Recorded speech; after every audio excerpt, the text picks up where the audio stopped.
കർക്കിടകവാവ് ബലിതർപ്പണത്തിനോടനുബന്ധിച്ച് പാലാ കടപ്പാട്ടൂർ ശ്രീ മഹാദേവ ക്ഷേത്രക്കടവിലും ഇടപ്പാടി ആനന്ദ ഷൺമുഖസ്വാമി ക്ഷേത്രത്തിലും ഒരുക്കങ്ങൾ പൂർത്തിയായി. കടപ്പാട്ടൂർ ശ്രീ മഹാദേവ ക്ഷേത്രക്കടവിൽ സ്ത്രീകൾക്കും പുരുഷന്മാർക്കും പ്രത്യേകം ബലിതർപ്പണ സൗകര്യങ്ങൾ ഒരുക്കിയിട്ടുണ്ട്.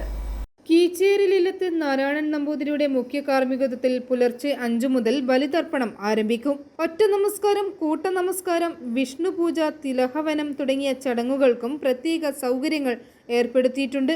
ഇടപ്പാടി ആനന്ദ ഷൺമുഖസ്വാമി ക്ഷേത്രത്തിൽ ഒരേ സമയം 1000 പേർക്ക് പിതൃതർപ്പണം നടത്തുന്നതിനുള്ള സൗകര്യങ്ങളാണ് ഒരുക്കിയിരിക്കുന്നത്. 1927 ശ്രീനാരായണ ഗുരുദേവൻ പ്രതിഷ്ഠ നടത്തിയ ചരിത്രപ്രസിദ്ധമായ ക്ഷേത്രമാണിത്.